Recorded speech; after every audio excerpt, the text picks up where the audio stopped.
रानी लक्ष्मीबाई का शासित राज्य झांसी की रानी और 1857 की राज्य क्रांति की द्वितीय शहीद वीरांगना थीं। उन्होंने सिर्फ 29 वर्ष की उम्र में अंग्रेज साम्राज्य की सेना से युद्ध किया और रणभूमि में वीर गति को प्राप्त हुई। बताया जाता है कि सिर पर तलवार के वार से शहीद हो गई थीं रानी लक्ष्मीबाई। रानी लक्ष्मीबाई का जन्म वाराणसी में 19 नवंबर 1828 को हुआ था। उनका बचपन का नाम मणिकर्णिका था, लेकिन प्यार से उन्हें मनु कहा जाता था। उनकी मां का नाम भागीरथी बाई और पिता का नाम मोरोपंत तांबे था। मोरोपंत एक मराठी थे और एक मराठा बाजीराव की सेवा में थे। माता भागीरथी बाई एक सुसंस्कृत, बुद्धिमान और धर्मनिष्ठ स्वभाव की थीं। तब उनकी मां की मृत्यु हो गई, क्योंकि घर में मनु की देखभाल के लिए कोई नहीं था। इसलिए पिता मनु को अपने साथ पेशवा बाजीराव द्वितीय के दरबार में ले जाने लगे, जहां चंचल और सुंदर मनु को सब लोग उसे प्यार से छबीली कहकर बुलाने लगे। मनु ने बचपन में शास्त्रों की शिक्षा के साथ शस्त्र की शिक्षा भी ली। सन 1842 में उनका विवाह झांसी के मराठा शासित राज्य राजा गंगाधर राव नेवालकर के साथ हुआ और वे झांसी की रानी बनी। विवाह के बाद उनका नाम लक्ष्मीबाई रखा गया। सितंबर 1851 में रानी लक्ष्मीबाई ने एक पुत्र को जन्म दिया, परंतु 4 महीने की उम्र में ही उसकी मृत्यु हो गई। सन 1853 में राजा गंगाधर राव का स्वास्थ्य बहुत अधिक बिगड़ जाने पर उन्हें दत्तक पुत्र लेने की सलाह दी गई। पुत्र गोद लेने के बाद 21 नवंबर 1853 को राजा गंगाधर राव की मृत्यु हो गई। दत्तक पुत्र का नाम दामोदर राव रखा गया। ब्रितानी राजा ने अपनी राज्य हड़प नीति के तहत बालक दामोदर राव के खिलाफ अदालत में मुकदमा दायर कर दिया। हालांकि मुकदमे में बहुत बहस हुई, परंतु इसे खारिज कर दिया गया। ब्रितानी अधिकारियों ने राज्य का खजाना जब्त कर लिया और उनके पति के कर्ज को रानी के सालाना खर्च में से काटने का फरमान जारी कर दिया।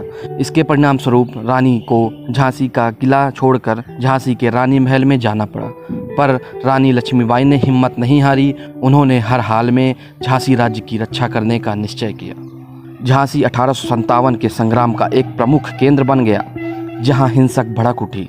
पर रानी लक्ष्मीबाई ने हिम्मत नहीं हारी और उन्होंने हर हाल में झांसी राज्य की रक्षा करने का निश्चय किया। झांसी 1857 के संग्राम का एक प्रमुख केंद्र बन गया, जहां हिंसा भड़क उठी।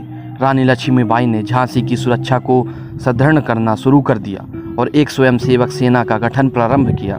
इस सेना में महिलाओं की भर्ती की गई और उन्हें युद्ध का प्रशिक्षण दिया गया। साधारण जनता ने भी इस संग्राम में सहयोग दिया।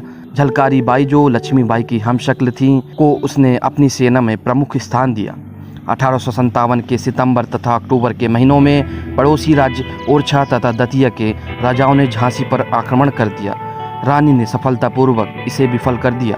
1858 के जनवरी माह में ब्रितानी सेना ने झांसी की ओर बढ़ना शुरू कर दिया और मार्च के महीने में शहर को घेर लिया। 2 हफ्तों की लड़ाई के बाद ब्रितानी सेना ने शहर पर कब्जा कर लिया, परंतु रानी दामोदर राव के साथ अंग्रेजों से बचकर भाग निकलने में सफल हो गई। रानी झांसी से भागकर कालपी पहुंची और तात्या टोपे से मिली। तात्या टोपे और रानी की संयुक्त सेनाओं ने ग्वालियर के विद्रोही सैनिकों की मदद से ग्वालियर के एक किले पर कब्जा कर लिया।